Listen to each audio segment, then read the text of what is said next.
نحن نقص عليك نبأهم بالحق إنهم فتية آمنوا بربهم وزدناهم هدى وربطنا على قلوبهم إذ قاموا فقالوا ربنا رب السماوات والأرض لن ندعو من دونه إلها لقد قلنا إذا شططا. Bismillah. Assalamualaikum warahmatullahi wabarakatuh.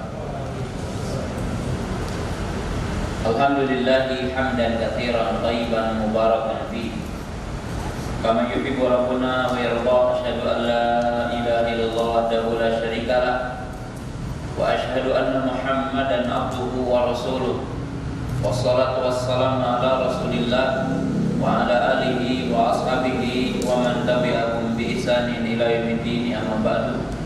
Ya ayyuhalladzina amanu taqullaha haqqa tuqatih wa la tamutunna illa wa antum muslimun. Para thalabatul ilmi yang dirahmati Allah Subhanahu wa taala, dalam pada kesempatan malam yang berbahagia ini, dengan izin dan qudrat dari Allah Subhanahu wa taala, kita dapat berjumpa kembali dalam kajian kita pekanan tentang Sahih Bukhari. Dan kita masuk ke bab yang kelima, hadis nomor kelima. Masih dalam penjelasan tentang awal turunnya wahyu dan penjelasan tentang bagaimana wahyu itu turun. Bismillah. Qala al-Imam al-Bukhari. Siapa nama Imam Bukhari?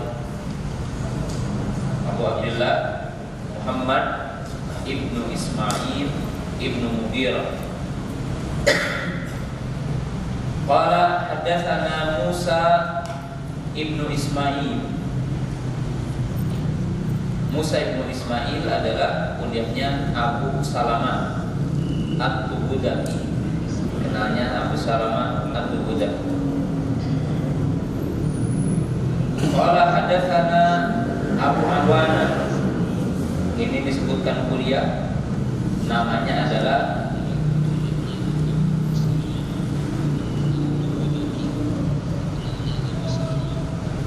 Abdullah Ayashkuri.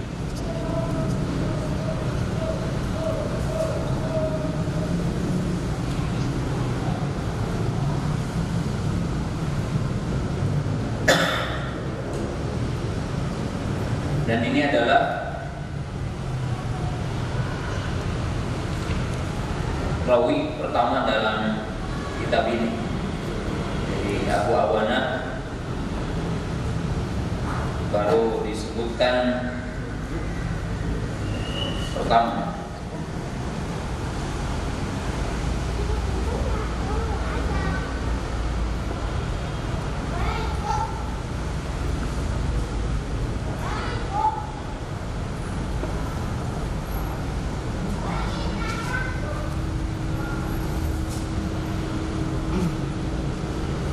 Qala hadatsana Abu Awana, namanya adalah Waddah ibn Abdullah al-Yashkuri. Qala hadatsana Musa ibn Abi Aisyah.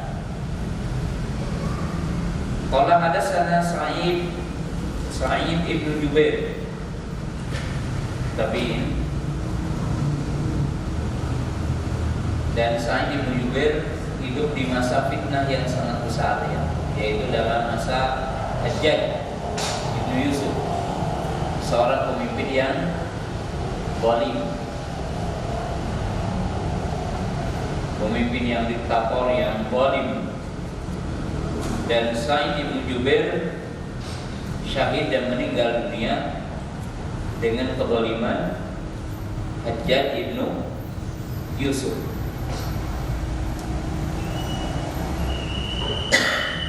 Qala an Ibnu Abbas radhiyallahu ta'ala anhuma. Nah, Abdullah bin Abbas radhiyallahu ta'ala anhuma Ini adalah ibnu ammi Rasulullah sallallahu alaihi wasallam. Beliau itu anak pamannya Rasulullah sallallahu alaihi wasallam.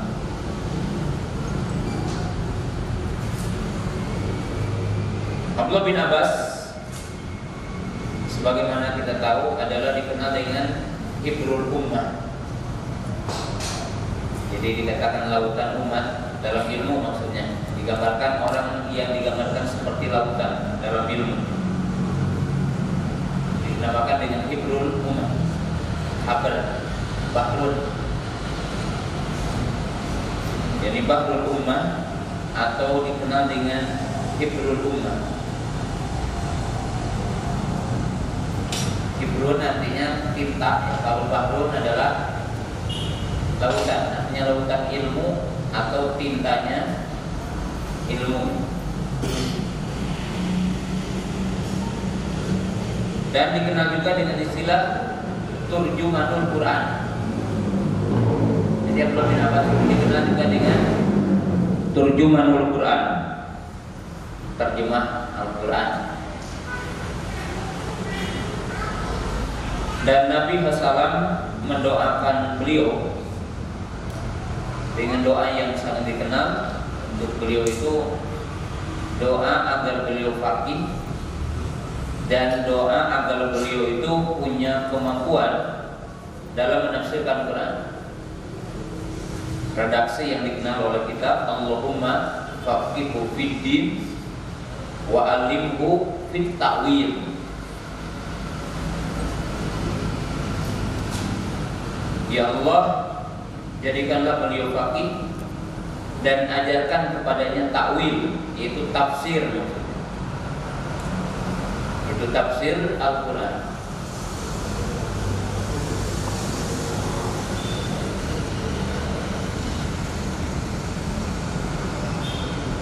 Ibnu Abbas radhiyallahu ta'ala anhu dikenal dengan seorang mufassir sahabat. Dan Abdullah bin Abbas ini ulamanya para sahabat. Jadi ulamanya para sahabat. Dari manakah kita akan mengenal dan mengetahui tafsir Ibnu Abbas? Memang ada kitab namanya Al-Mikbas fi Tafsir Ibnu Abbas. Jadi ada kitab tafsir yang dikenal Al-Mikbas fi Tafsir Ibnu Abbas. Tapi Al-Mikbas ini banyak rawi-rawi yang dhaif yang dinisbatkan kepada Abdullah bin Abbas. Maka para ulama hadis mengatakan, kalau kita ingin tahu tafsir Ibnu Abbas dengan sanad yang sahih, maka merujuk kepada Ibnu Jarir At-Tabari dan kepada Ibnu Katsir. Itu lebih, katakanlah itu lebih autentik dari sisi periwayatannya dibandingkan dengan merujuk kepada kitab Al-Mikbas.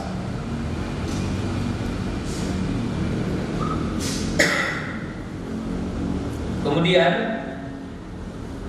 Abdullah bin Abbas juga termasuk minal muktsirina fil hadis. Jadi beliau itu termasuk orang yang paling banyak meriwayatkan hadis. Dan Imam Ahmad mengatakan sittatun minas sahabah aktsaru fi riwayah. Ada 6 orang sahabat yang paling banyak riwayat hadisnya, yaitu Abu Hurairah, Abdullah bin Abbas, Abdullah bin Umar, Aisyah, Jabir bin Abdullah, dan Anas bin Malik.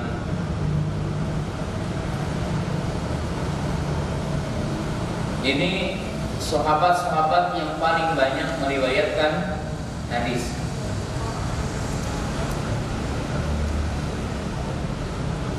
Dan Nabi SAW ketika beliau meninggal dunia, Nabi SAW tentunya mengumpulkan sahabat di Haji Wada. itu jumlahnya sekitar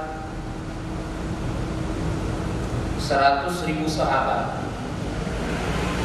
Jadi sekitar 100.000 sahabat. Dan yang menjadi riwayat hadis tidak 1/10 dari 100.000 itu. Jadi fuqaha sahabat, ulama sahabat juga sedikit, yang betul-betul mereka dinamakan ahlul ilmi. Artinya yang khusus pemberi fatwa. Kalau di akhir zaman menjadi banyak gitu ya, walaupun ilmunya sedikit gitu ya. Tapi di kalangan para sahabat berbeda.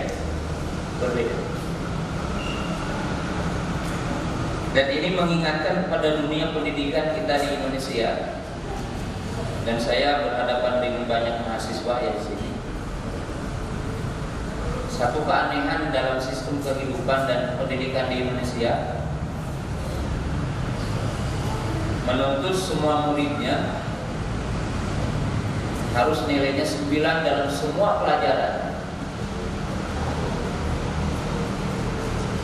Jadi nilainya semua pelajaran, sampai pelajaran yang tidak punya makna. Antum dulu mungkin ketika di SMP atau apa itu belajar Tunggul Ametung, Ken Arok, Ken Dedes, Gajah Mada. Apa manfaatnya hari ini? Dulu dikasih pelajaran IPS, ceritanya Tunggul Ametung, Ken Arok, Ken Dedes, ya, Gajah Mada, Batimura. Setelah besar apa sih? Antum punya nilai 9. Apa hari ini? Tidak ada korelasinya dengan kehidupan. Ya, kalau dulu kalau nilainya mencapai yang dimaksud, maka dikatakan kamu anak gagal gitu ya. Kalau nilainya 9, kamu anak cerdas.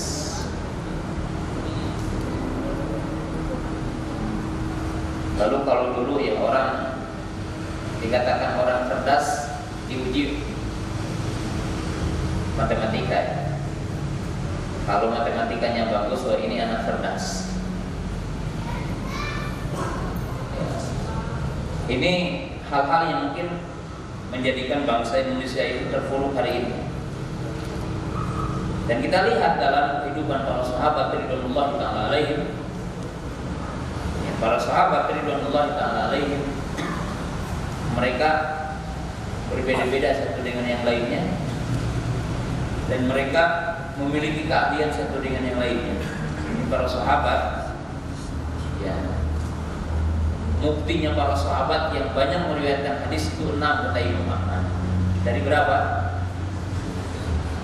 Dari tadi 100.000 ya. Ini Abdullah bin Abbas radhiyallahu ta'ala anhu ya. Nah itu sekedar lewat aja ya.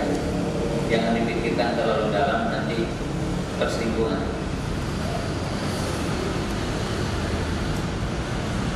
Kemudian Abdullah bin Abbas ini juga dikenal dengan arba'atun minal abadilah.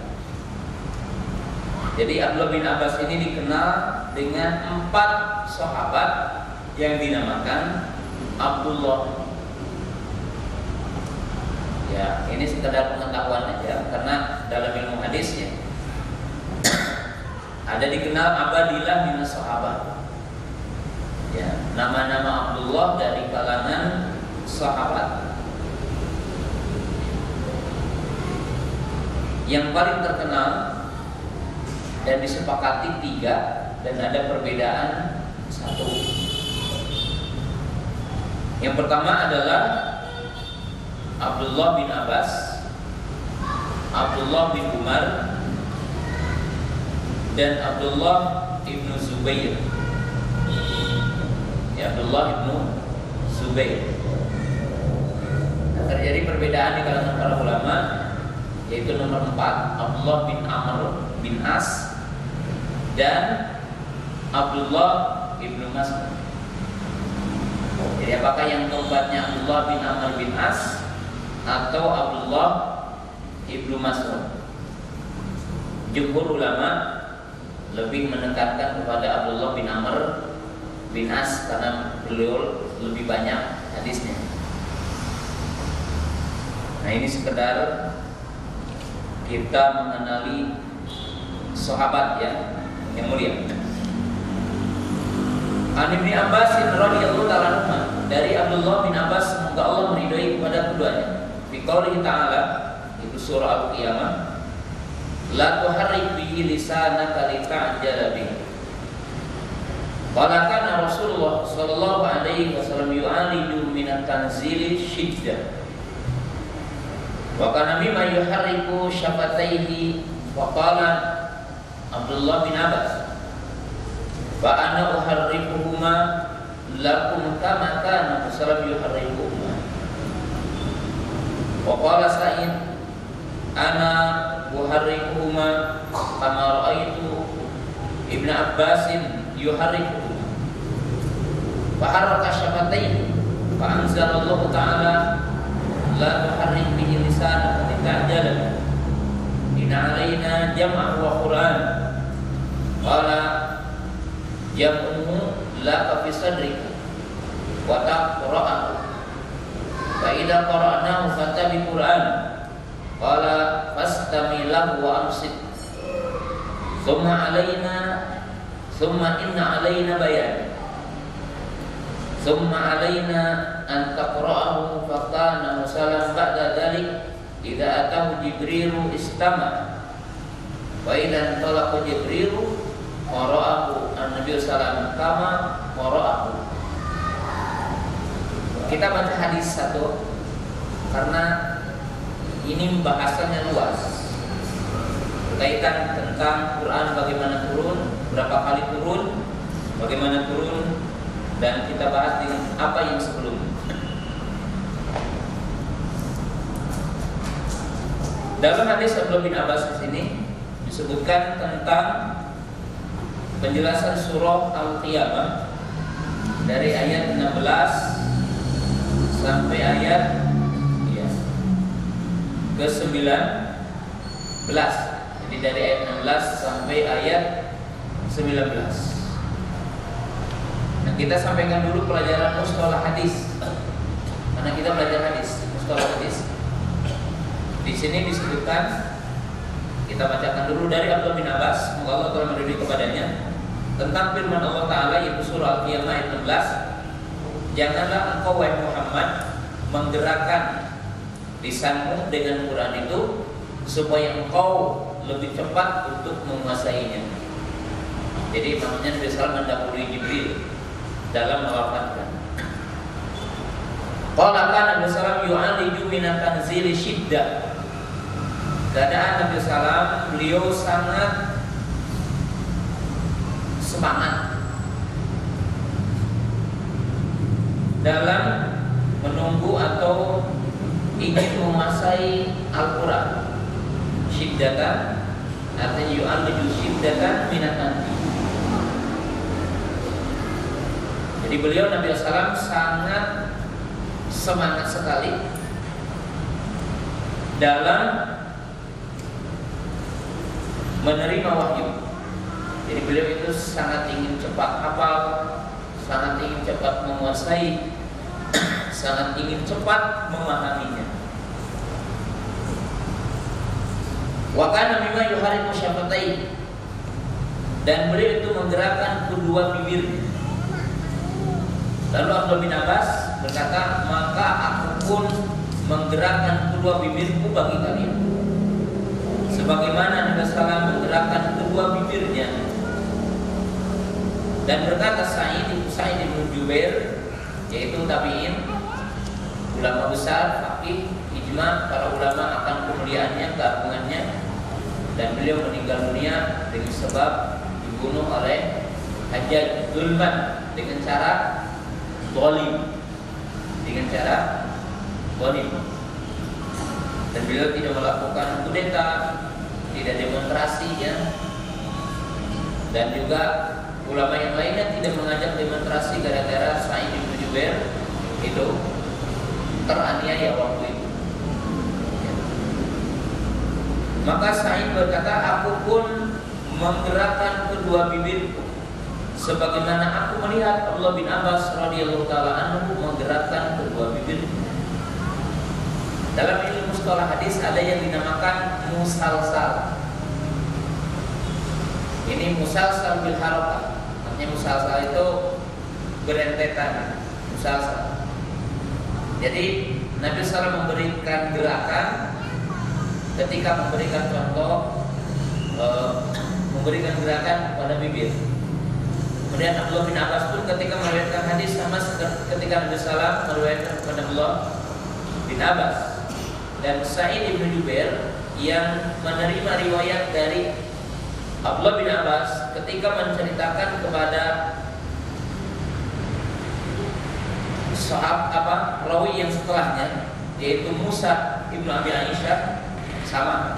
Maka ini musalsal. Jadi ada yang hadis menepuk pahanya, yang menepuk pahanya semua.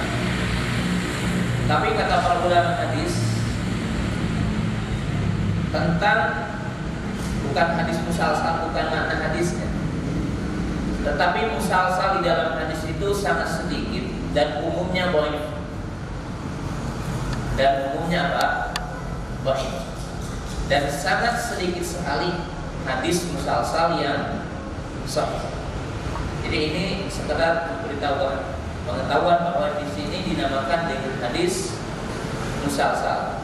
Jadi pembelajarannya hadis musalsal. Kemudian yang kedua, di luar pembahasan tentang wahyu di sini yang saya ingin sampaikan, dan ya antum saya juga pendidik, akan jadi pendidik nanti di rumah ya. Dalam hadis ini juga memberikan kaidah penting dalam dunia pendidikan bahwa at-tarbiyah bil amsal atau bil misal mada aqwa, bahwa pendidikan dengan memberikan perumpamaan atau memberikan percontohan itu sesuatu yang terbaik dalam dunia pendidikan. Jadi dalam dunia pendidikan adalah yang terbaik. Jadi tidak hanya biasa bicara. Apalagi kita sekarang dalam dunia no, artinya di zaman no, yang semua orang menuntut fakta. Dan di sini digambarkan seperti ini. Wa anzalallahu ta'ala, maka Allah menurunkan firman Allah Ta'ala, la tuharrik bihi lisanaka lita'jala bihi. Janganlah engkau menggerakkan lisanmu untuk membaca Quran, bihinya Quran, untuk engkau lebih cepat menguasainya terhadap Quran. Jadi ini larangan dari Allah kepada Nabi Sallam untuk tidak mendahului Jibril alaihissalam sebelum Jibril selesai membacanya. Jadi sebelum Jibril selesai membacanya. Kemudian setelah Nabi Sallam menyebut amak, setelah Allah menyebutkan larangan, maka Allah menyebutkan wa'dun. Wa'dun artinya apa? Janji dan kabar gembira. Inna alaina jam'ahu wa Qur'an. Kalau bahasanya jangan kamu takut, karena kata Allah kami akan menjamin untuk mengumpulkan di dadamu. Dalam arti engkau pasti hafal, jangan cepat-cepat, dan pasti engkau akan bisa membacanya. Walaupun Nabi SAW asalnya apa? Ummi, ya, tidak bisa membaca, tapi Allah menjamin bahwa Nabi SAW akan hafal apa yang diperdengarkan oleh Jibril kepadanya, itu Quran, dan akan bisa membacakannya.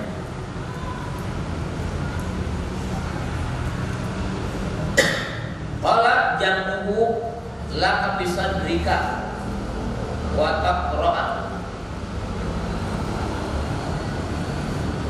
Fa idza qara'nahu fattabi Quran, dan apabila kami membacakannya, maksudnya di sini Jibril alaihissalam, fattabi Qur'ana, artinya maka ikutilah bacaan, artinya dengarkan Qala ay fastamilahu wa ansit, dengar, diam dan dengar. Tsumma alaina bayan. Kemudian Allah memberikan janji yang kedua, kabar gembira yang kedua, bahwa Allah akan memberikan penjelasan.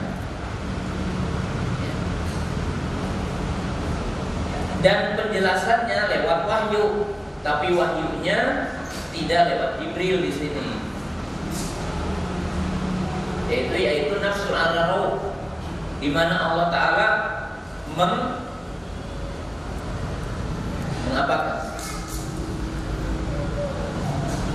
Artinya apa? Membisikkan, dalam bahasa yang mudah gitu ya.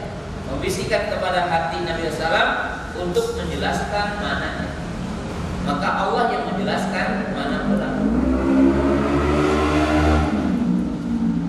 Tsumma inna alaina bayan. Bahkan Nabi SAW dzalika idza atau Jibril istama. Maka setelah itu Nabi SAW apabila datang kepadanya Jibril, maka beliau mendengar.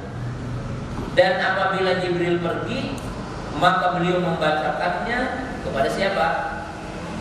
Nah, kepada para sahabat, sebagaimana dibacakan kepadanya.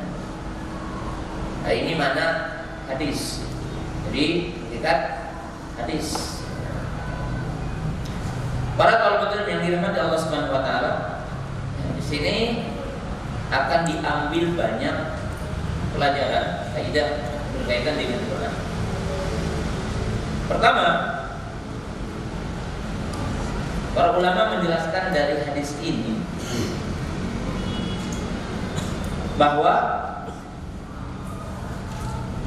Al-Quran dari sisi ilmu membacanya yukhad bisyafa'iyah.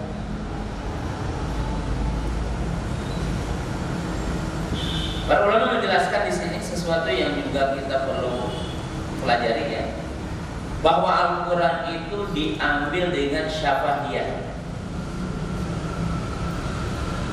Mana syafahiyah?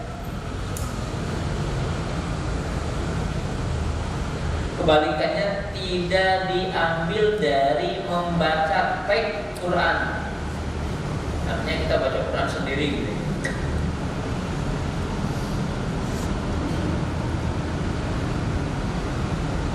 Tapi Quran itu syafahiyah, atau dikenal sekarang itu adalah tasbih syafahi. Tasbih artinya seorang guru membacakan dulu, oh ini membaca Fatihah seperti ini. Syafahiyah, di mana memang ya orang dari sisi mendengar dari bibir dan melihat bibirnya, bagaimana mengeluarkan hurufnya, mengeluarkan hurufnya dan seterusnya. Dan demikian Al-Quran itu diajarkan dari apa yang dinamakan dengan ilmu sanad dalam Quran. Jadi ilmu sanad dalam Al-Quran.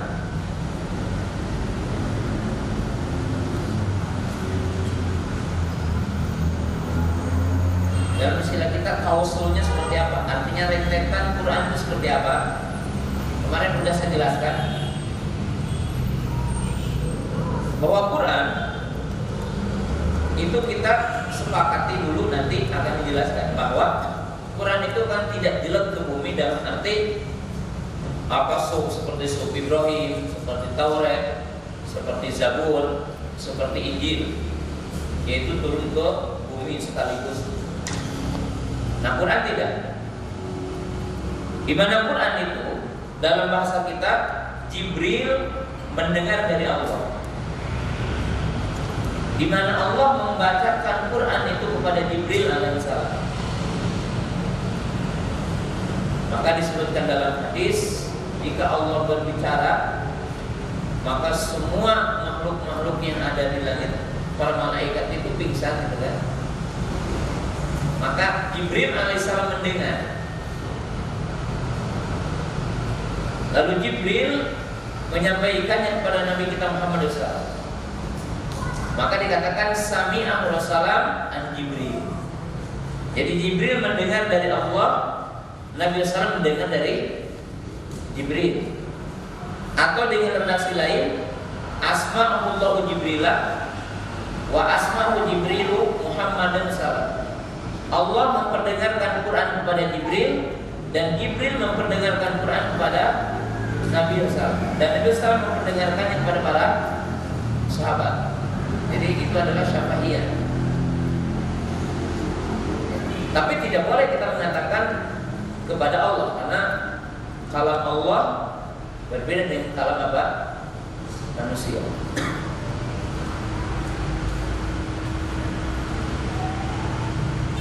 Itu yang pertama. Maka yang dimaksud dengan ilmu sanad, ilmu sanad itu orang tahu sanad tentang Quran bukan dia belajar sanad sendiri. Oh, dia bisa bacaan waros, bisa bacaan ini kolon umpamanya ya. Itu mesti dia dibacakan oleh gurunya, dia mendengar dari gurunya, dia melihat gurunya. Maka dikatakan oh ini dapat sanad. Dapat sanad.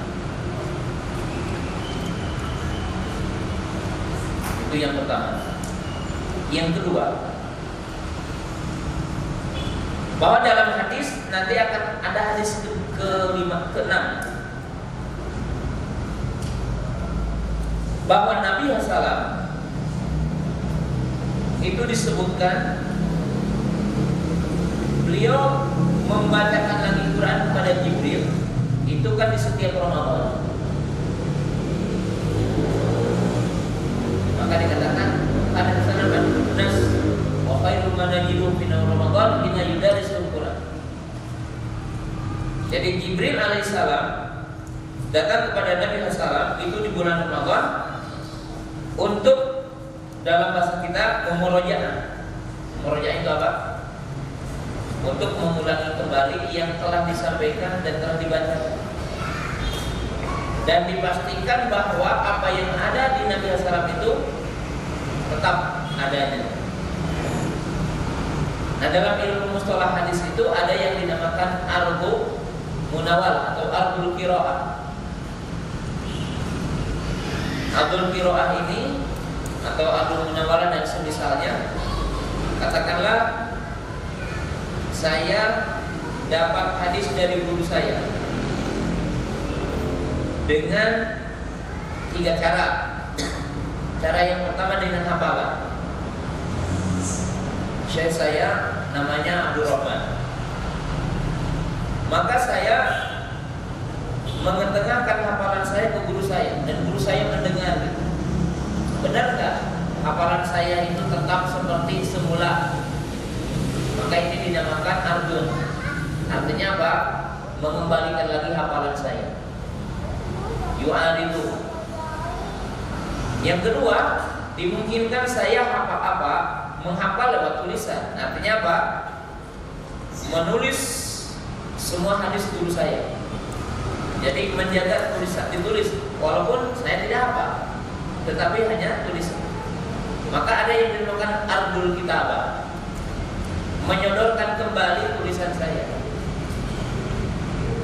Kenapa? Karena ada kemungkinan yang dinamakan warokusu, ada tangan jahil. Tangan jahil seperti apa? Ya mungkin aja saya punya 100 tumpukan kertas rawi hadis. Tiba-tiba ada yang iseng, ada yang jahil, dimasukkanlah hadis orang lain ke saya. Maka diakuilah sebagai tulisan saya, padahal bukan. Ketika orang tidak menjaga, tidak teliti, memasukkan hadis yang bukan hadisnya. Ketika orang tidak adul kitabah, tidak mengembalikan ke gurunya, ini bukan hadis saya, kata gurunya. Karena gurunya sangat tahu berapa hadisnya dan berapa simpulan dapat hadis darinya. Dan ini keistimewaan ilmu hadis, ketelitian para ulama tentang hadis.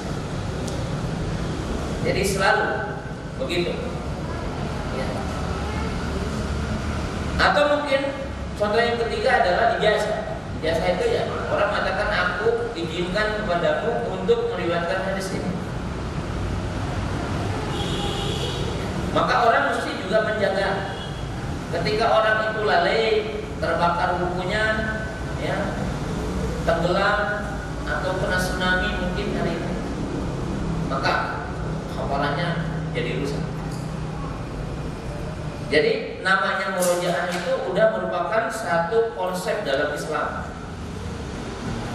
yang itu diajarkan Allah kepada Jibril mengajarkan kepada Nabi Muhammad SAW, sehingga betul-betul Quran ini terjaga dari setiap penambahan dan pengurangan, baik perubahan huruf atau penambahan kalimat, apalagi penambahan apa? Ayat. Jadi betul-betul terjaga. Jadi betul-betul terjaga. Yang ketiga, bahwa di dalam kisah hadis ini pun menunjukkan bahwa ilmu yuhfaqu bil murajaah. Jadi ilmu itu dijaga dengan murajaah. Tidak ada orang yang hafal sesuatu yang bisa menjaganya tanpa melakukan murojaah. Murojaah itu menghafal ulang, mengingat apa? Ulang. Sehingga ada kaidah dalam ilmu hadis, al-hifdzu khawan. Mana khawan?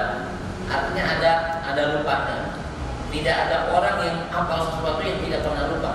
Pasti ada lupanya. Maka wajib apa? Murojaah, wajib mengulangi hafalan.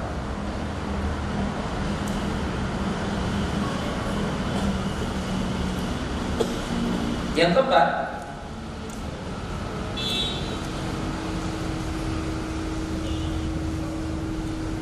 bahwa Nabi Shallallahu Alaihi Wasallam disebutkan di sini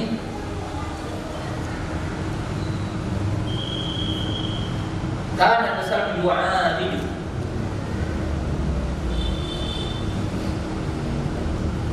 mana yu'alidu, yakni muhawalah lihusul al-syai' bisyiddah biquwwah.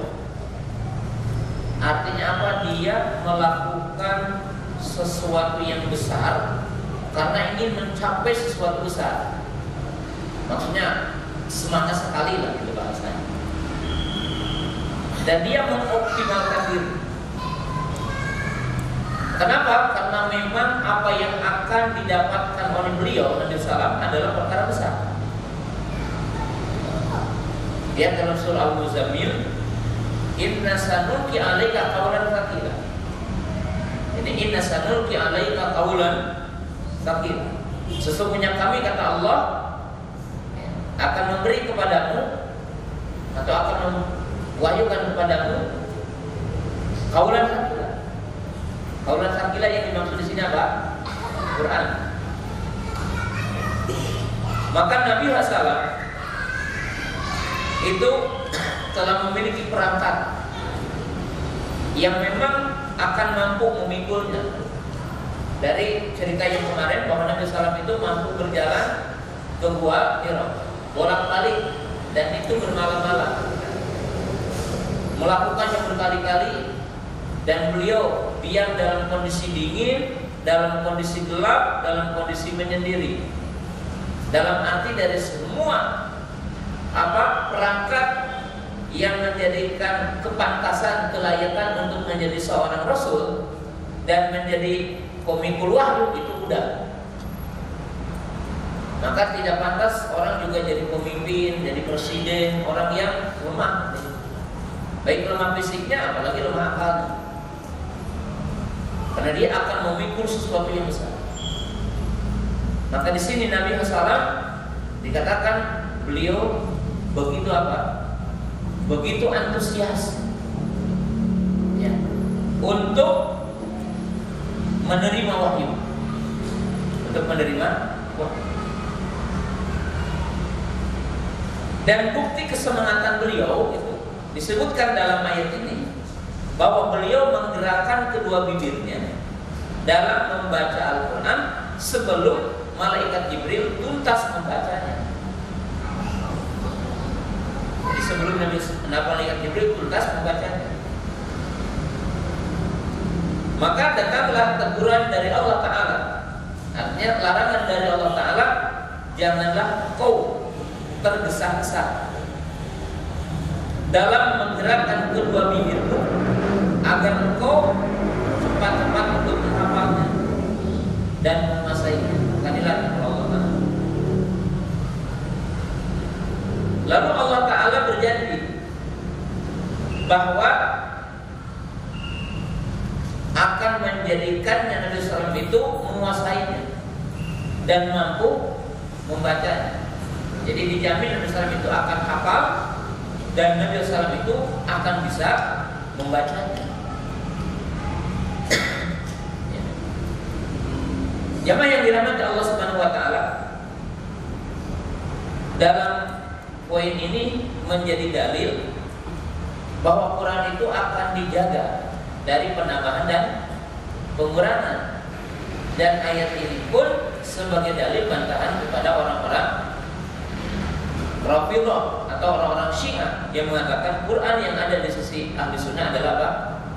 Ada penambahan atau ada pengurangan. Jadi ini udah dijaga Allah Ta'ala. Jadi Allah Ta'ala menjaga. Maka jemaah yang dirahmati Allah Ta'ala, para talabul ilmi yang dirahmati Allah Ta'ala, membaca Al-Quran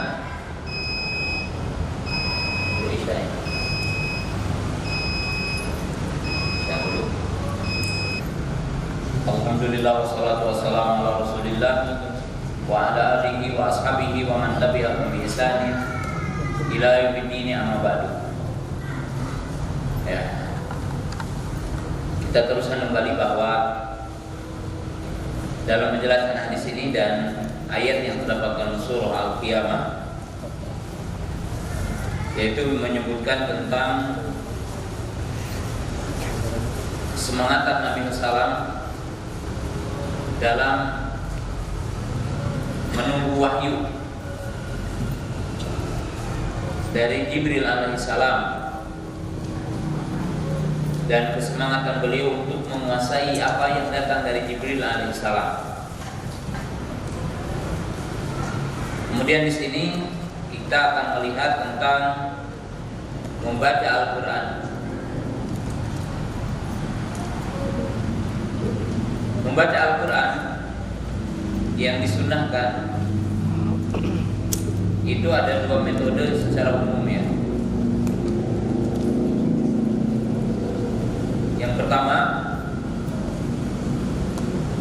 yang dinamakan dengan Al-Quddu, hak besar dan Al-Quddu. Yang kedua At-Tartil.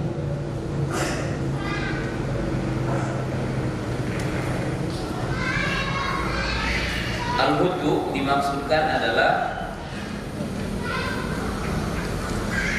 al-iktisar bil qiraah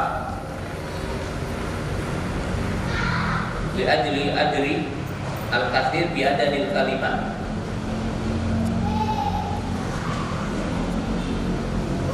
Al-Quddu diistilahkan yaitu bacaan yang sedikit cepat dan banyak untuk mengharapkan pahala besar dengan banyaknya ayat yang dibaca, kalimat yang dibaca, dan huruf yang dibaca. Karena kita tahu bahwa Al-Quran ini dilipat gandakan pahalanya dalam bacaan dan setiap hurufnya punya pahala. Maka sebagian orang atau terkadang dibaca dengan Al-Quddu, yaitu membaca dengan cepat.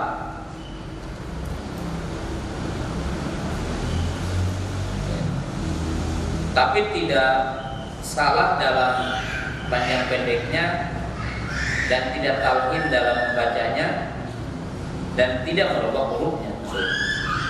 Makhorijnya tetap, panjang pendeknya ada, ya. Tapi tidak genap ya. Banyak kan ada bacaan 2 harakat, 4 harakat, 6 harakat. Jadi bacaannya benar, beda ya. Yang panjang pendek beda tetap. Dan tentunya dalam cara yang pertama ini ma'akilati tadabbur, dan juga dibarengi sudah barang tentu adalah sedikit tadabburnya. Jadi sedikit tadabburnya, karena membaca cepat kan beda dengan orang yang membaca lambat. Adapun tartil, ada itmamul qiraah. Ini itmamul qiraah min jihati tajwidihi ma'a ta'anni bi tadabburi ma'anihi. Ini ma'a ta'anni bi tadabburi ma'anihi. Adapun tartil adalah membaca Quran dengan menyempurnakan bacaan tajwidnya, dengan dibarengi mendalam dalam mentadabburi maknanya. Dan ini yang afdal, sehingga Nabi SAW diperintah warattilil Qur'ana tartila, warattilil Qur'ana tartila.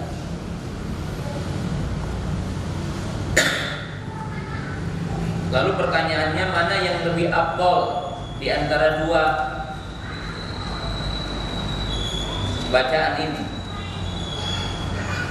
Maka para ulama juga memang berbeda-beda pendapat.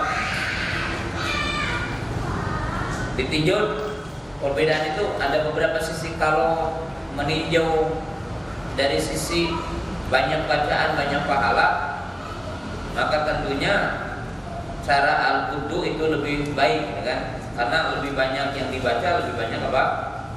Pahalanya. Ya kalau kita umpamanya baca cuma 1 juz dengan kita membaca 3 juz, maka jelas ya, dari sisi pahala berkumpulnya huruf kalimat-kalimat yang kita baca dari Al-Quran, maka besar pahalanya.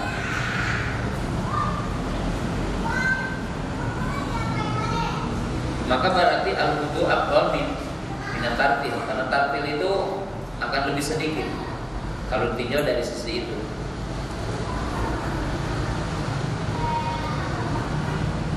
Kalau ditinjau dari sisi kedua, bahwa tartil akan lebih menjaga dari sisi bacaannya, keutamaan membacakannya, bahwa bacaannya seperti apa yang dibacakan oleh Jibril alaihissalam. Jadi panjangnya ini seperti ini dengan hamzah mad harfi sukun atau yang semisalnya gitu, maka itu lebih besar pahalanya. Dan ditinjau apabila orang itu memahaminya akan menambah iman dalam dirinya. Jadi dengan memahami maknanya menambah iman dalam dirinya, semakin kuat imannya, maka sedikit lebih baik ketimbang apa? Banyak. Dan yang ketiga, mungkin ada tinjauan lain, bahwa orang terkadang kalau membacanya lebih cepat, kadang lebih tepat bacaannya. Kalau dibacanya dengan lambat, maka terkadang banyak salahnya. Apalagi orang yang menggunakan hafalan. Terkadang kalau ada beberapa orang yang hafalannya itu kalau dibaca cepat lebih kuat. Kalau dia ada jeda, maka dia lupa gitu. Karena beda-beda ya kemampuan menghafal itu. Ya, karena setiap orang ada trik.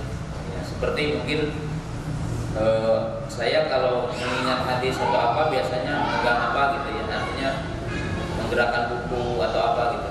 Karena itu seperti mengundang memori gitu ya. Itu berbeda-beda. Maka para ulama mengatakan, artinya tarjihnya, tarjih itu mana yang kuat, maka tergantung orang. Kalau orang itu sedikit kemampuan memahami, jadi orang tidak sampai mampu memahami dari sisi makna-makna, maka lebih baik banyak dan cepat. Tapi ketika orang itu mampu mentadaburinya, maknanya dan mendalami maknanya, maka melambatkan bacaannya akan lebih bagus baginya. Maka kata para ulama hakim, wa kullun bihasbihi, setiap orang tergantung orangnya, ataupun keutamaan itu tergantung orangnya. Ada kata-kata dalam hadis khairun nas, sebaik-baik orang, itu tidak kurang dari 20 hadis kata-katanya khair, tapi faktanya amalnya beda gitu. Khairun nas, khairun nas, khairun nas, amalnya beda, tapi dikatakan sebaik-baik orang semuanya gitu. Menunjukkan apa? Menunjukkan bahwa orang akan menjadi manusia pilihan dalam setiap kemampuan-kemampuan yang berbeda, tapi digelari sama Allah sebaik-baik orang, karena menunjukkan bahwa kemampuan akan berbeda-beda. Dan Allah Ta'ala yang maha pengasih, maha penyayang sama kita, tidak menjadikan sebaik-baik amal hanya satu. Kalaulah sebaik-baik amal itu hanya satu, maka akan kerepotan. Orang itu saya tidak dapat, ternyata ada pintu lain, itu juga khair. Dan itu kemuliaan syariat Islam. Maka dalam Quran dikatakan subulus salam, itu banyaknya jalan menempuh apa? Kebahagiaan, artinya sebab-sebabnya. Kemudian Allah menjamin bahwa Quran ini akan terjaga. Pertama, terjaga di Lauhil Mahfuz. Jadi terjaga di Lauhil Mahfuz ya. Yang dikatakan apa? Innahu laqur'anul karim fi kitabin maknun la yamassuhu illa mutahharun. Kemudian terjaga di langit bumi dan terjaga di dunia. Inna nahnu nazzalna apa? Inna nahnu nazzalna dzikra wa innahu lahafizun. Artinya dijaga. Al-Quran yang akan terjaga. Maka Al-Quran ini akan dijadikan berada di sisi Nabi SAW dalam hafalan. Jadi Allah Ta'ala akan mengokohkannya. Lalu Allah Ta'ala berfirman dalam ayatnya yang lain, walaqad yassarna al-Qur'ana lidzikri. Menunjukkan apa? Bahwa Allah akan memilih dari umat Rasul yang mereka hafal Quran. Nah, lupa pilih mana juga sah. Pokoknya Allah akan memilih dari hambanya, dari umat Rasul yang akan hafal Quran. Karena Allah menjamin memudahkan Quran. Jamin. Jadi Quran ini akan terjaga keaslian, otentik tetap. Kemudian yang selanjutnya, summa alaina bayan, bahwa Allah menjamin Allah akan mengajarkan kepada Nabi kita Muhammad tentang tafsirnya. Dengan cara apa? Dengan cara mewahyukan kepadanya. Tapi wahyu yang mana? Wahyu yang dinamakan an-nafsu fi rawi Nabi sallallahu, yaitu berupa bisikan yang Allah Ta'ala campakkan kepada hati Nabi Sallallahu Alaihi Wasallam. Bukan wahyu yang dibacakan. Seperti Quran kepada Jibril, Jibril kepada siapa? Muhammad Sallallahu Alaihi Wasallam. Jadi tafsir Quran itu wahyu seperti hadis. Kemudian pada poin ini catat juga oleh kita, oleh antum, bahwa ayat summa alaina bayana menunjukkan tidak ada satu ayat pun, satu kalimat pun yang tidak akan diketahui maknanya. Jadi Quran ini telah disebutkan dan diberikan sifat bayan, jelas. Maka ini membantah kepada pemahaman yang dinamakan ahlu tafwid. Kan yang menyimpang dalam Quran itu ta'til, tahrif, tafwid. Ya, tahrif, ya, takwil, tafwid. Tahrif adalah merubah makna yang sesungguhnya, menyelewengkan pada makna yang tidak semestinya. Maka itu takwil atau tahrif. Yang kedua tafwid.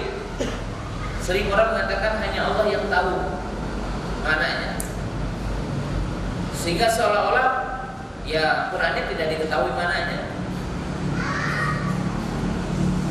Dikatakan Allah Ta'ala bimuradihi. Jadi Quran ini diketahui maknanya. Adapun sebagian ada yang tahu, sebagian ada yang tidak tahu, maka itu berkaitan dengan tafawud fil ilmi wal fahmi, karena ada tingkatan ilmu dan pemahaman.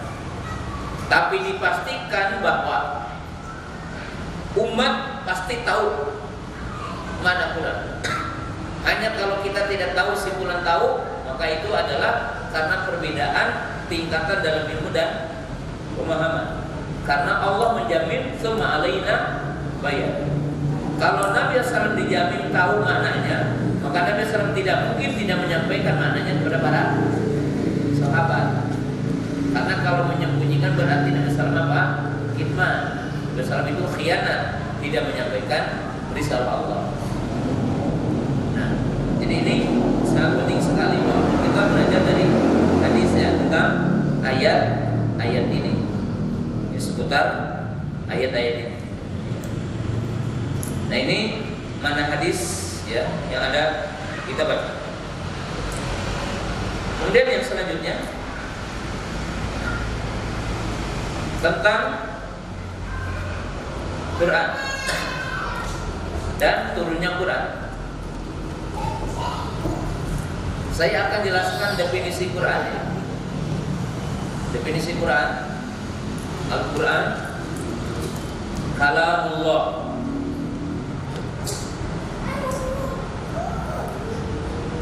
al-munazzalu ala khatimil anbiya'i Muhammadin sallallahu alaihi wasallam, al-mu'jizu,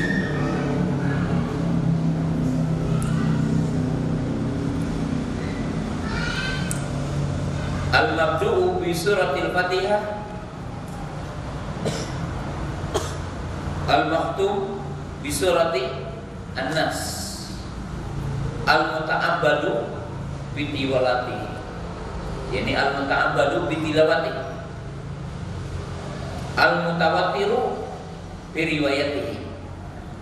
Jadi Quran ini definisinya Al-Quran satu kalamullah. Kalamullah, catat. Dalilnya apa? Surah At-Taubah. Wa in ahadum minal musyrikin ajaraka fa ajirhu hatta yasma'a kalam Allah. Itu satu ayat cukup, ayat-ayat yang lain.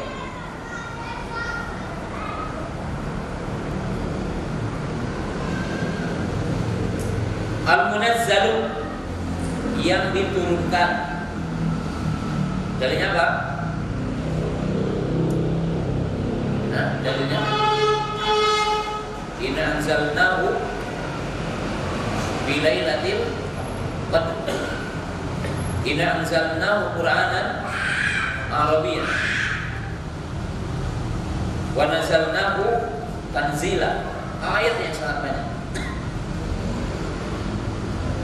Ala Muhammadin, kepada Nabi Muhammad. Dalilnya apa?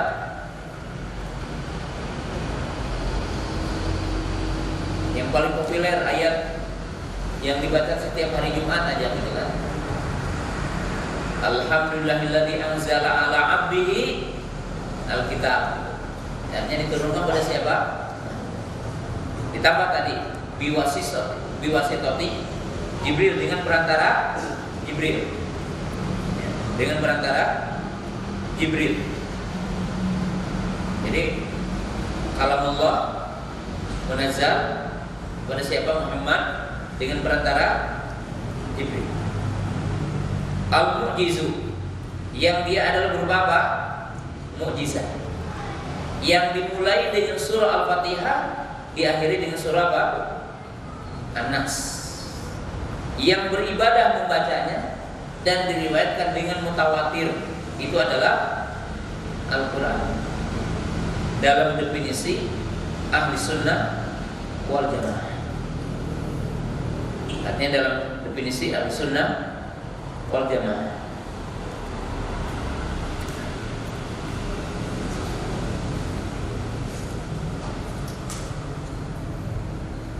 Sekarang kita bahas poin pokoknya adalah Quran diturunkan. Ayat yang paling hafal kita dan ayat yang terus dibaca setiap tahun oleh ustaz-ustaz, surah Al-Baqarah, Syahrul Ramadan alladzi unzila fihi Quran. Inna anzalnahu fi lailatul qadr. Inna anzalnahu fi lailatul mubarakah. Jadi ada 3 ayat. Pertama surah apa? Al-Baqarah. Kedua surah Ad-Dukhan ayat 3. Ketiga surah apa? Al-Qadar ayat berapa?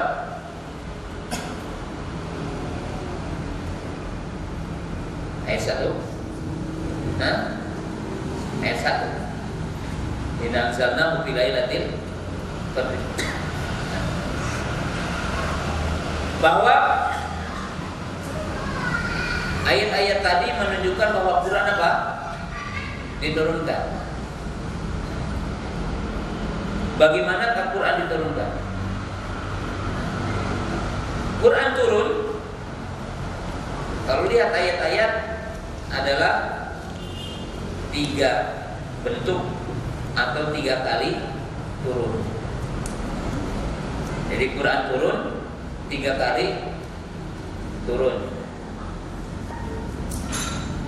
Yang pertama, turun dari Allah ke Lauhil Mahfuz. Jadi adanya Quran pertama kali di mana? Di Lauhil Mahfuz. Ayatnya apa? Surah Al-Waqiah. Apa ayatnya? Innahu la Qur'anun karim fi kitabim maknun la yamassuhu illal mutahharun. Yang kedua, Allah turunkan ke langit bumi, yaitu dikenal dengan Baitul Is. Baitul Is.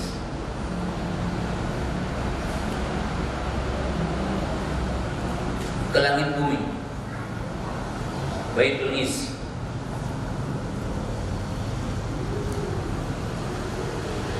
Dan itu 3 ayat yang tadi. Itu 3 ayat yang tadi. Itu ayat yang berbunyi Syahrul Ramadan alladzi unzila fihi Quran. Dan dalam surah Ad-Dukhan ayat 3, Inna anzalnahu fi lailatin mubarakah. Kemudian yang ketiga, Inna anzalnahu fi lailatul qadr.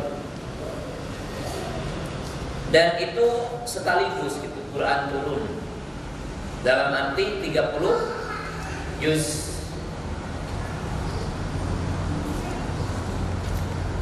Sedangkan yang ketiga,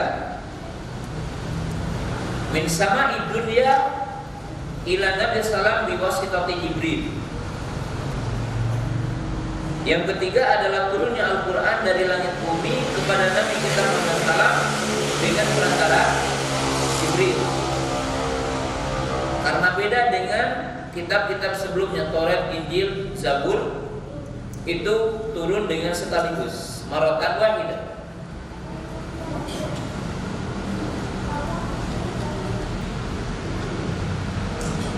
Dan ini dijelaskan dalam surah Al-Isra ayat 106.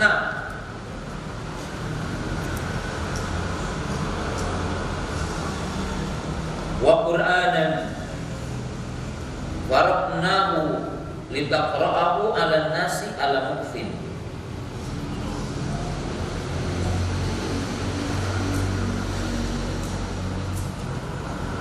Dan Quran kami pecah, maksudnya kami turunkan secara berangsur agar engkau membacakan kepada manusia ala mukfin, artinya dengan secara apa? Bertahap. Dan ini berdasarkan sejarah 13 tahun. Jadi dalam sejarah adalah 13 tahun.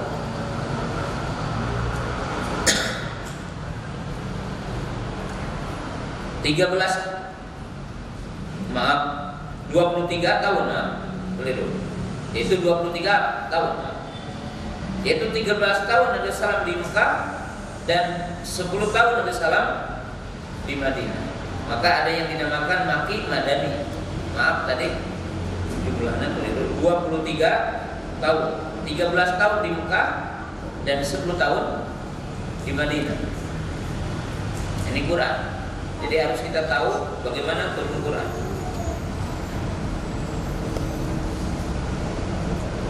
Kemudian yang selanjutnya kita mengenal tentang awal yang turun Quran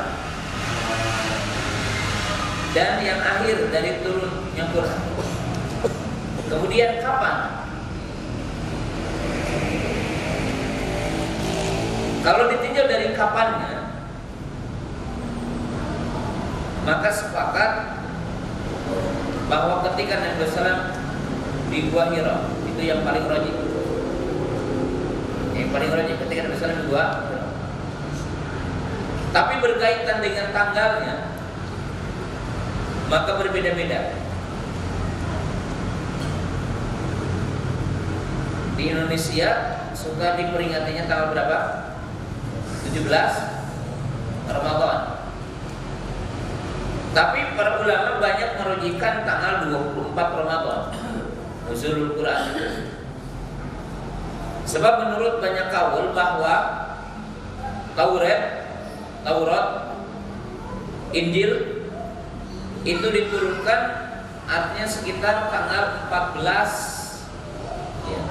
Sedangkan Taurat diturunkan pada tanggal seputar 18 dan Quran tanggal 24. Itu menurut banyak ahli sejarah. Maka kalau ingin memperingati apa?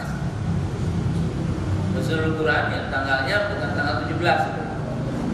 Karena yang banyak merujikan adalah tanggal 24. Jadi tanggal 24 apa? Ramadan. Sebagaimana lahirnya Nabi SAW berbeda-beda tentang bulannya. Ada yang mengatakan Rabiul Awal, ada yang mengatakan Ramadan. Jadi ada yang mengatakan 12 Ramadan. Bukan hari. Adapun tentang mana yang pertama turun, maka para ulama berbeda pendapat. Ada dua kaul. Yang pertama mengatakan adalah Iqra. Yang kedua adalah mengatakan ya ayyuhal mudaththir.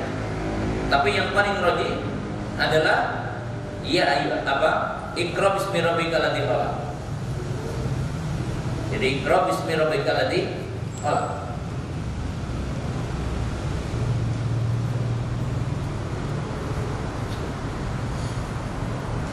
Itu dari sisi awal yang turun. Adapun dari sisi yang akhir turun, maka para ulama berbeda pendapat sampai 12 pendapat. Jadi sampai kepada 12 pendapat perbedaan tentang ayat yang paling akhir turun. Di antara semua pendapat ini yang paling kuat adalah surah Al-Maidah ayat 3. Itu al-yawma akmaltu lakum dinakum wa atmamtu alaikum ni'mati wa raditu lakum al-Islam dinan. Karena dari sisi makna ini cocok untuk dikatakan sebagai ayat yang terakhir turun. Jadi sebagai ayat yang terakhir turun.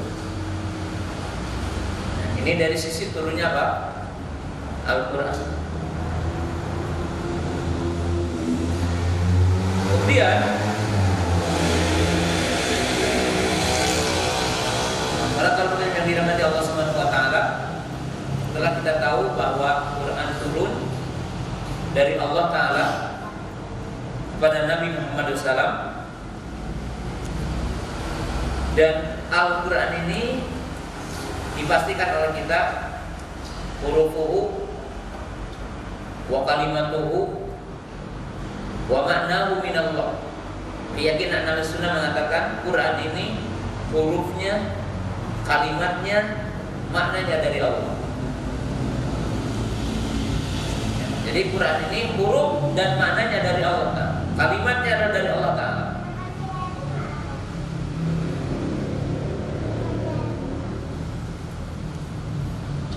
Maka wahyu yang turun kepada Nabi SAW dibagi dua oleh para ulama. Jadi wahyu yang turun kepada Nabi SAW ada dua.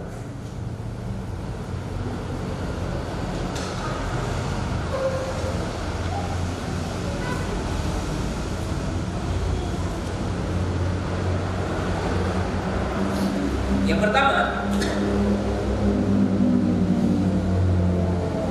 di mana Allah memerintahkan kepada Jibril agar menyampaikan kepada Muhammad begini-begini. Maka itu adalah wahyu dalam bentuk hadis. Dan Nabi SAW mengungkapkannya adalah bukan kalimat Allah Ta'ala. Jadi hadis itu adalah bukan kalam Allah, tapi adalah wahyu dari Allah.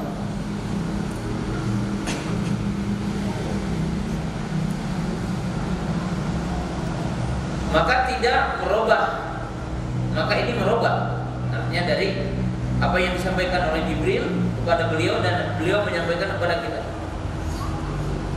Adapun yang kedua adalah wahyu, yang hurufnya, yang kalamnya, yang mananya dari Allah, di mana Jibril mendengar dari Allah dan Jibril memperdengarkannya kepada siapa?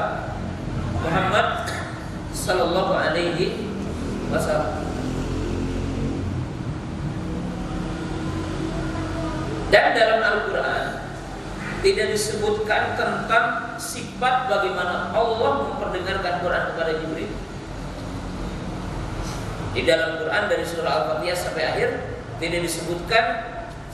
Maka kita tidak boleh juga untuk ikut serta. Pokoknya kita beriman seperti itu. Tidak perlu kita menghayal. Yang ada di dalam hadis yang ma'ruf bahwa Allah Subhanahu wa taala memperdengarkan kepada Jibril alaihissalam. Jadi Allah Ta'ala membacakan.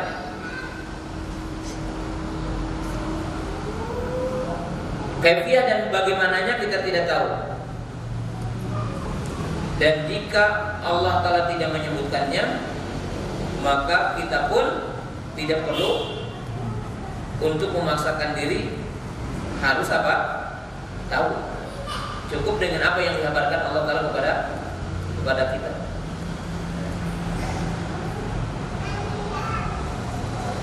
Nah, itu berkaitan dengan hakikat wahyu.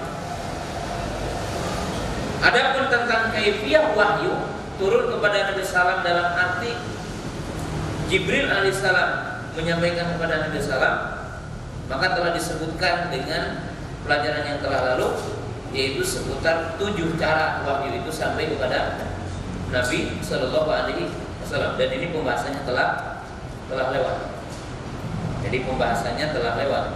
Ya, tidak usah kita mengulangi lagi di sini. Nah, para penuntut ilmu yang dirahmati Allah Subhanahu Wa Taala.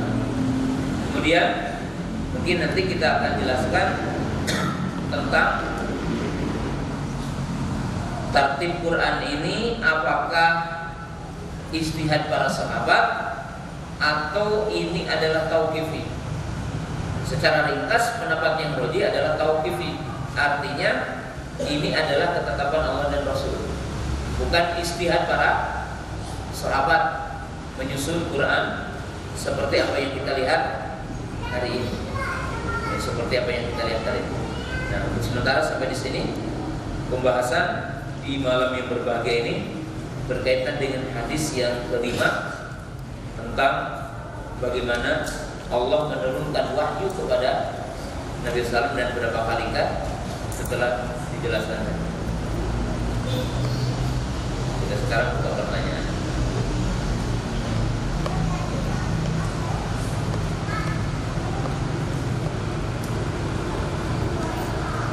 Ya, silakan.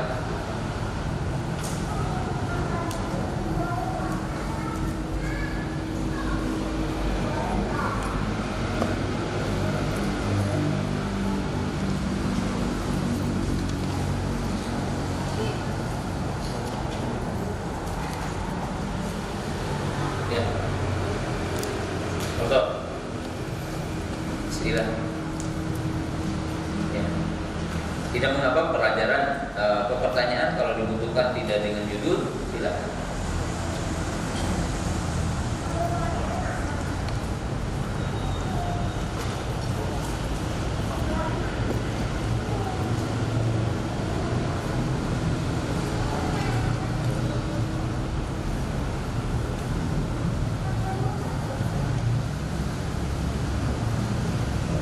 Ya.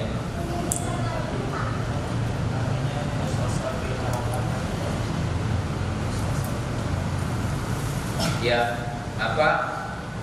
menceritakan hadis dengan menyebutkan musakal harakat pergerakan. Jadi ketika Nabi SAW memberikan contoh dengan tangan, Abdullah bin Abbas juga menggerakkan tangannya. Jadi mencontohkan ke bibir seperti ini. Itu maksudnya musalsal dengan harokat. Harokat itu gerakan.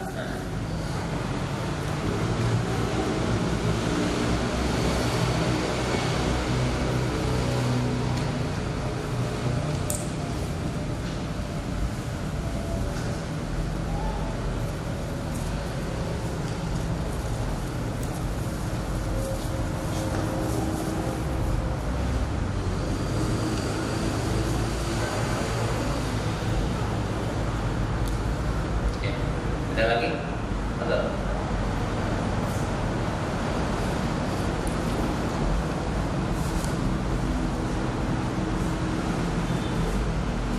Ya.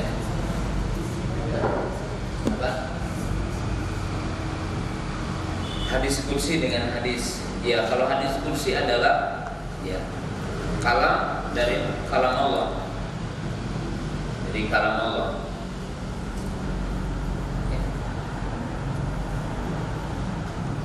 Cuma disampaikan oleh Nabi SAW dalam bentuk hadis, artinya bukan Quran.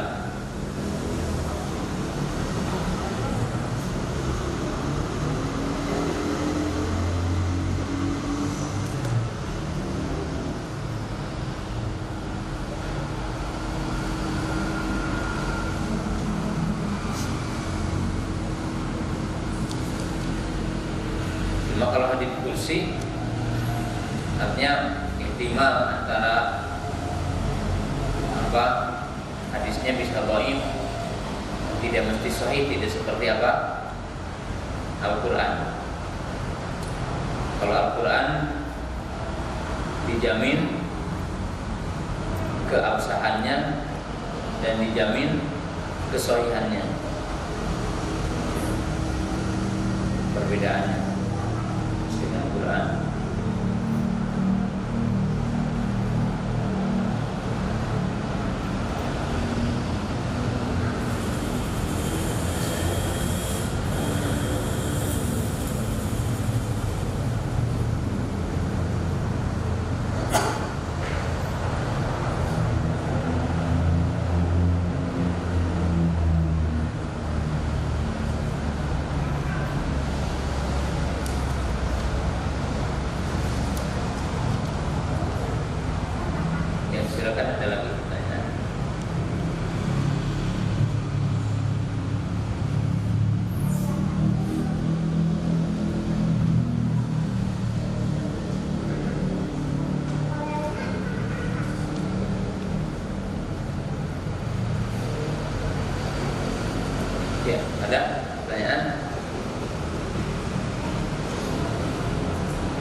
Kalau tidak ada pertanyaan, ada dua kemungkinan: tidak paham atau tidak jelas sekali.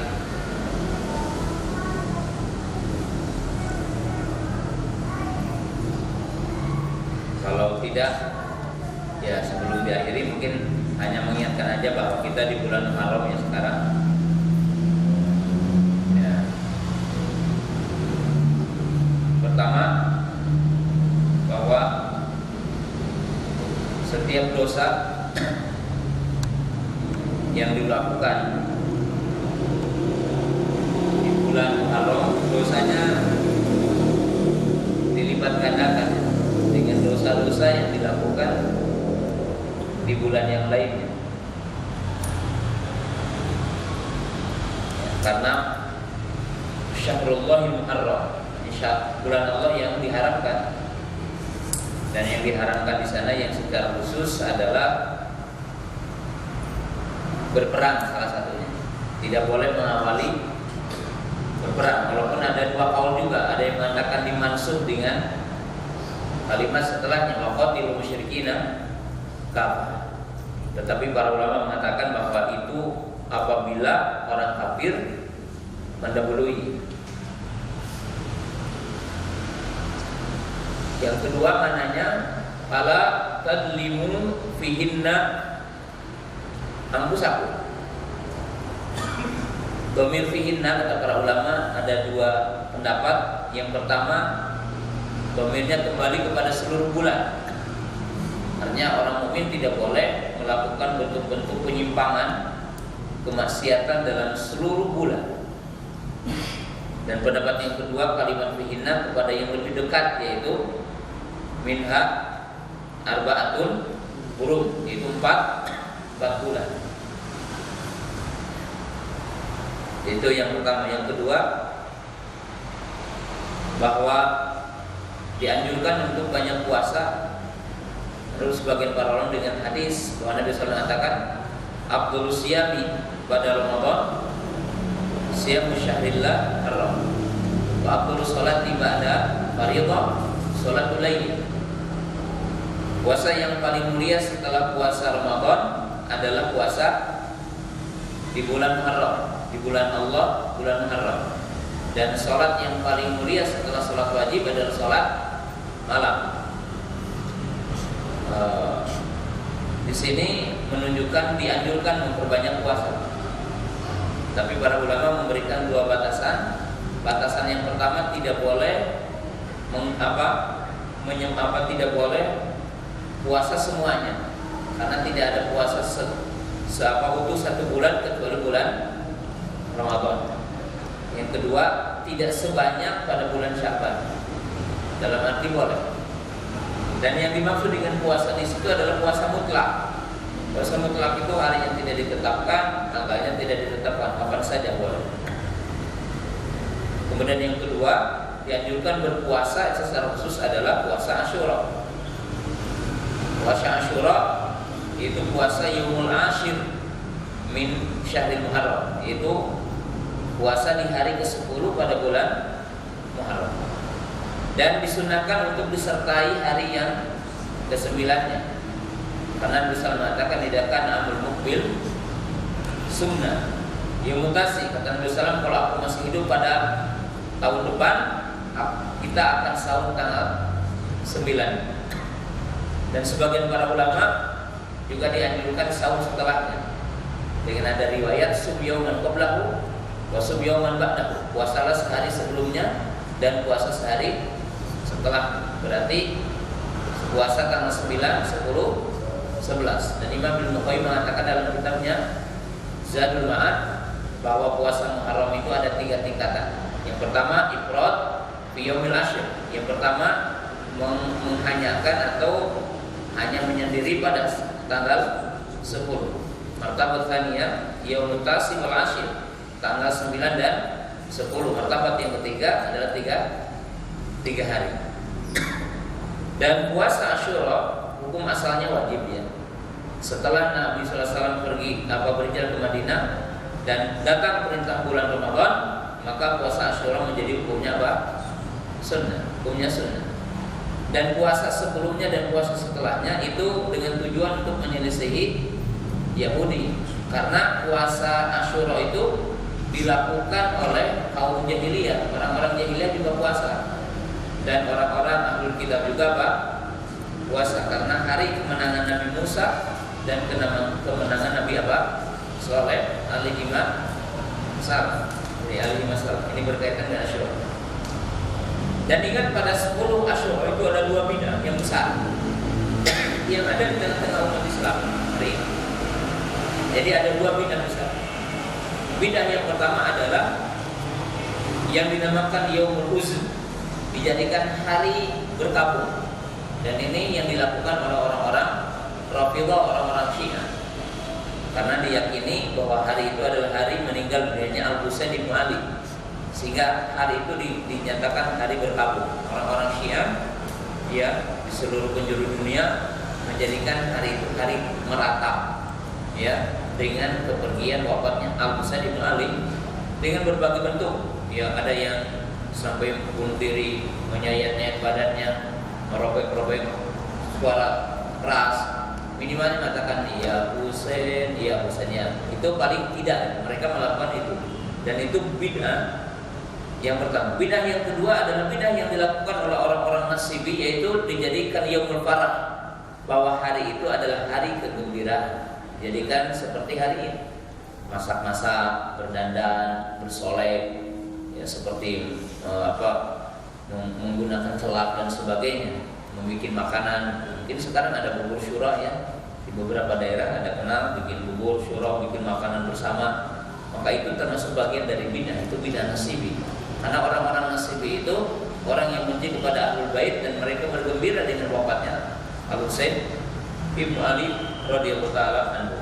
Nah, ini juga sesuatu yang harus kita pahami dalam masalah ini.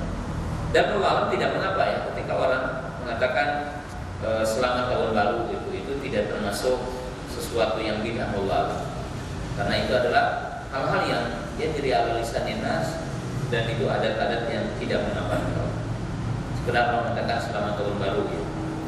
Kemudian ya, tahun baru tentunya bukan muhasabah hanya di situ, tapi setiap di antara kita mesti melakukan muhasabah. Dan kata Imam Al-Qayyim sebagai penutup, saya ingin sampaikan tentang waktu. Terlebih saya di hadapan antum para pemuda ya, bahwa Imam Al-Qayyim mengatakan waktu bainal amsi wal ghad. Waktu kalian itu antara kemarin dengan besok. Jadi siapa yang mampu mengoptimalkan hari ini dengan melihat hari kemarin. Bagaimana melihat hari kemarin? Kalau kita berdosa ya kita beristighfar. Kalau kita punya dosa ya kita bertaubat. Kalau kita merasakan punya kelemahan dari sisi ilmu syar'i, maka kita banyak thalabul ilmi. Kalau kita kurang amal, maka kita banyak beramal. Jadi itu. Yang kedua, bahwa orang itu harus berbicara masa depan.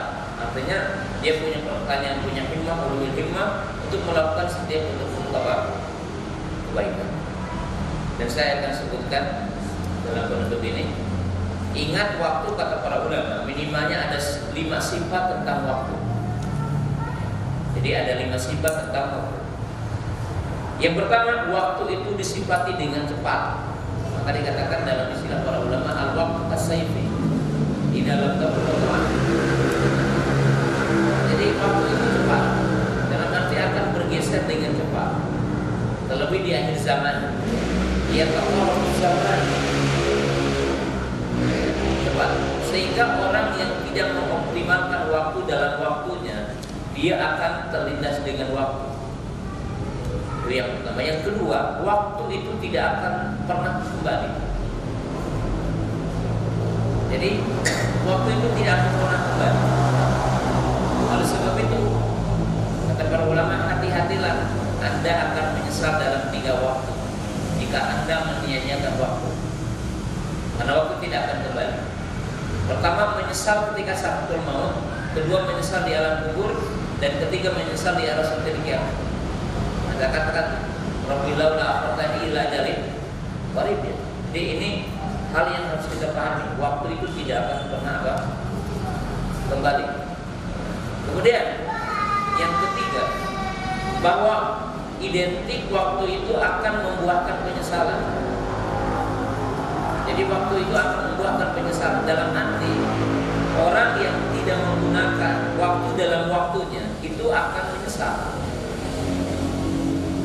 Ya mungkin dalam bahasa Sunda sering menyakal ketika mari, gitu kan? Itu ungkapan yang ada dalam lisan semua orang. Atau orang Sunda mengungkapkan itu menyakal ketika mari. Jadi ketika orang itu tidak melakukan sesuatu dalam waktunya, padahal dia itu berhak di situ, maka dia akan menyesal. Dan ini hal yang wajib kita pahami tentang waktu. Jadi hal yang harus kita tahu tentang waktu. Ini peringatan dari Allah Subhanahu wa Ta'ala tentang waktu. Kemudian dua lagi saya lupa malam ini. Irian Kamina. Yani saya ini di waktu apa akan datang di waktu yang lainnya, dan itu menunjukkan bahwa hafalan itu terkadang-kadang ketika akan diungkapkan juga lupa. Ya, itu ilmu dan itu faidah ya, agar faidahnya nyata. Faidahnya nyata. Jadi faidahnya nyata ya. Dan akan datang nanti di waktu yang akan datang insyaallah. Al-muhim ya kita optimalkan apa? Waktu yang kita miliki itu ya. Jangan sampai kita menangguhkan. Sampai di sini. Subhanallah wa bihamdihi, asyhadu an la ilaha illa anta, astaghfiruka wa atubu ilaik. Assalamualaikum warahmatullahi wabarakatuh.